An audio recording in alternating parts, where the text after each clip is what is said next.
Here is my XBR breakdown. As you can see, I've just taken off the side panels and the rear tailpiece. Have a look at the engine. Completely custom. It's got front custom engine mount. The rear engine mount bolts were M10 and they fitted perfectly. I've got a top engine mount here. I don't know if you can see that. But yeah, I would recommend a top engine mount because of the vibrations. Yeah, so that's the engine. You have a look over here. There's the engine again. And there's the front engine mount. Okay, exhaust. Just gone for a standard micron, which has come off an XBR. So there it is. Custom rear mount here.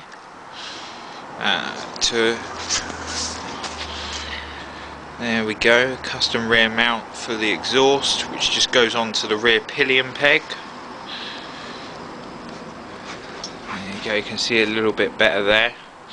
Okay, and then the only thing I had to do to the micron was because it sits in the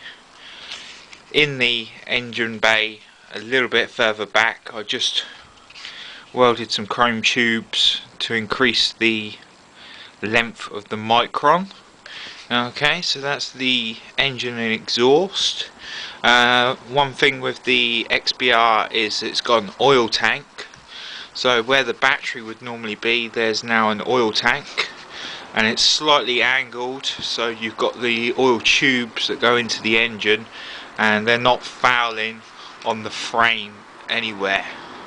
Okay, so looking at the oil box, I've got lots of mounts coming off the oil box, obviously to hold reg-rec and all the relevant electrics. That's that. And then if we go around the other side,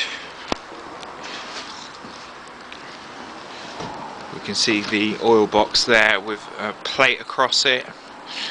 Just enough room for carb and air filter. There's the carb and air filter there for you. Okay, battery is now running from the starter solenoid all the way to the back. It's now in the little cubby hole that you get in the back of the RS. Is now where the battery is. We've got the tank. Some people like to bash their tank in, I don't. So I increased the height of the tank using that. There's a new mount for it, so it's increased it by about 2-3 inches up, and then that is copied here with some just some standard plate, just to make a new mounting system for the front tank. There's the tube that I've welded to the front of the frame. So, and they just go onto the original mounts and they just welded on, and that increases the height of the tank.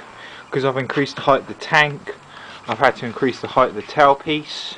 So I've just made this bar that goes across, and that's where the side panels clip in, and then that's just to increase the height of the rear tailpiece as well.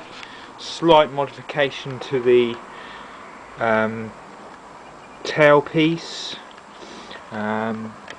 That's that bit there I've just cut out so it can go onto the rear mount there. It just slides into that and it sits quite nicely. Modification brake wise, we've got an XBR front brake with an FT500 disc. There you go, it's a twin pot, just for better braking. When I'm kicking out 40 horses at the rear wheel, you certainly need some new brakes, I'll tell you that. Front suspension is standard, apart from it's been uprated. We've got a front alley brace there, and then we've just got the standard gaiters just to stop the pitting of the forks. Rear wheel, we've got now cb500rs rear sprocket, which is a 35 tooth, and then we've had to put a front cb250rs sprocket, 14 tooth, 520 chains, because the XBR is actually a pitch 50, so you have to change the front sprocket. Slight modification to the sprocket cover just to get it round the rear stays. Complete modification to the gear mechanism, which works pretty fine. I'm quite happy with it. And then modification to the rear swing beam. You might not be able to see this, but it's got a brace on it. So it's got a brace that just comes from the back to the front. So no centre stand, unfortunately. But we've got a braced rear spring on, which is obviously for the power. There we go, and I think that is about it. I'll start it up for you.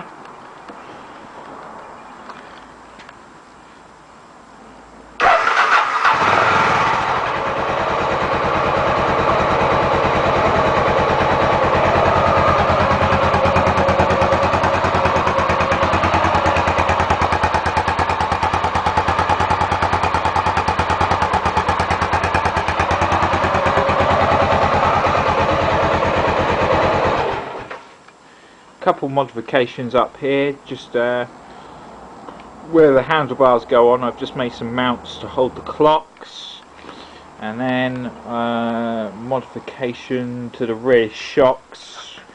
We've got Hagon shocks, which are just a little bit more beefier and can take the bumps a bit better.